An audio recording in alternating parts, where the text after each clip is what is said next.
So we just started by just showing that as we are aware, we are under a national lockdown, and the pandemic has had various economic impacts on jobs and on livelihood, more especially the vulnerable people.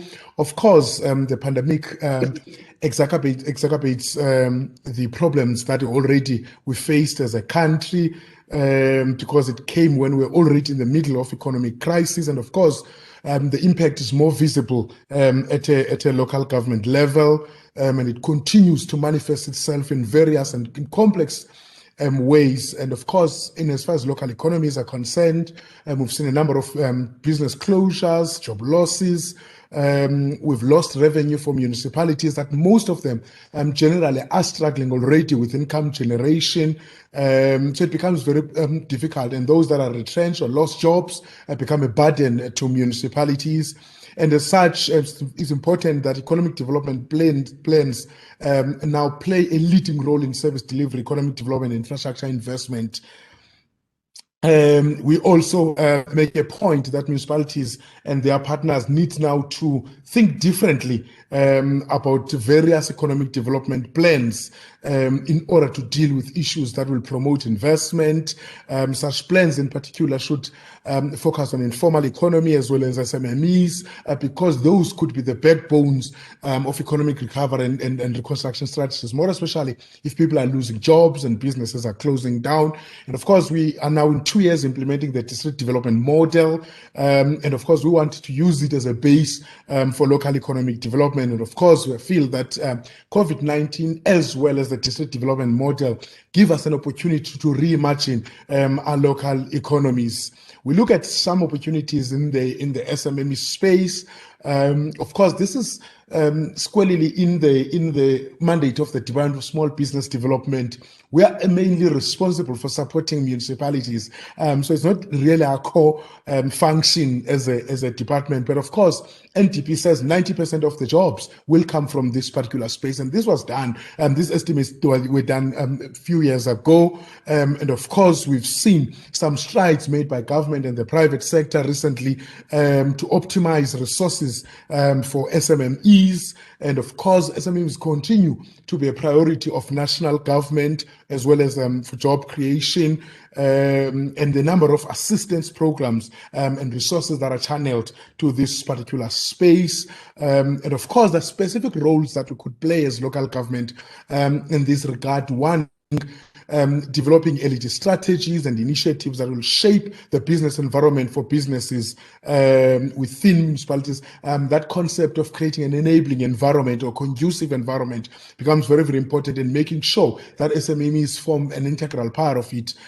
We need to standardize and simplify our licensing procedures. And again, artificial intelligence become very important in this reimagined space. Of course, we must target our limited resources to core functions and involve specialized partners on programs that could assist SMMEs, and municipal procurement policies promotes SMME engagement at a project level. And then we jump to then what are we envisaging in our road to recovery. As a department, for instance, already 90% of our budget is allocated for SMMEs.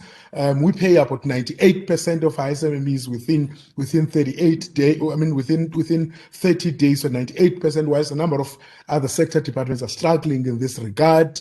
Of course, we continue to engage SMME representatives to identify constraints that businesses experience because of national and local business regulations, and of course, proactively support SMMEs through specialized measures that are identified through our engagements. And of course, we believe that a thriving SMME sector will give our local economy vibrancy and energy. And then what are we doing for the sector? Of course, we feel that we presented with an opportunity now for a new normal to establish, to restructure ourselves, our economies and our institutions and our spaces. So we must reimagine ourselves as a result of what we're experiencing. And of course, in order to put the local economies on a path to recovery post-COVID-19, we've developed a South African economic recovery plan for municipalities in response to COVID-19. And within that plan, we do appreciate the role that could be done, or interventions that could harness the current crisis as an opportunity to change and transform or restructure our urban and rural economies. And then within that particular plan, which has 8 pillars, one of them talks to SMMEs and cooperatives. And of course, it does indicate the importance of small businesses as cornerstones of our economy, and that we need to make it a priority to make it easy to create an ease of doing business. Okay, and towards the end, what are we doing in the sector that is in local government? We feel that municipalities should not be about basic services, but issue of economic development should be at the core. Of course, we continue to explore SMMEs' role, more especially towards optimizing their full potential, ensuring that we are able to procure goods and services from locally. We are continuing to make efforts for ease of doing business or cutting red tape, making sure that we review our bylaws so that they keep it developmental in nature. And of course, within our district development model, we are promoting now community-based economic development initiatives, which is a way of making sure that we bring our SMMEs into the space. Okay, I keep on messing myself up here. Okay, good. Yeah, I'm good. Right. So the last part of my presentation then is how do we utilize technology.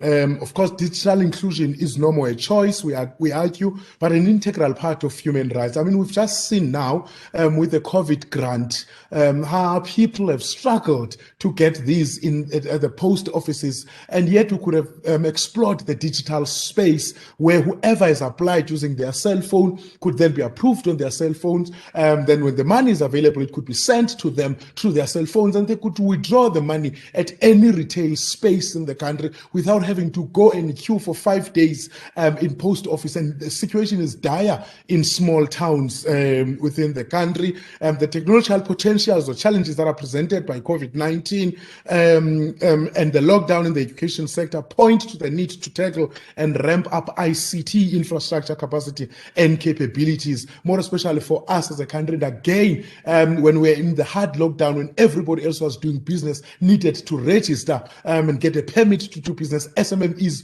were severely affected because most municipalities were closed and they were doing a manual application, so it became a problem for them. So we do need we do need to see a need for embracing this technology. And of course, all school curricula must provide digital skills from now on. Digitalization of government services and societal activities, the citizens' life needs to form the central pillar of post-COVID-19 policies. And one of them is, we are championing the citizens' engagement within local government. And part of that is, for instance, we have ward committees, and within particular times, each councillor needs to engage people in the wards. When we are reviewing IDPs, we need to engage those, and therefore we need to look at digitalization as a way of engaging, and probably we could maximize the participations and contributions. Of course, the post-COVID era will require countries to elevate the role of e-learning, and of course we must now start to deal with issues of mobile payments. We've also seen how a number of SMMEs could not get paid because people to sign were not available during hard lockdown. Of course, we must relook at the cybersecurity treaties, the national data strategy dealing with the processes and activities related to the treatment of data is being considered. And from a governance perspective, we ought to immediately also consider the number of meetings at a management and a parliamentary level with the employ of technology can reduce physical meetings and the huge substance allowance. So we could also cap expenditures that we utilize in this regard. So that's the end of my input. Thank you so much.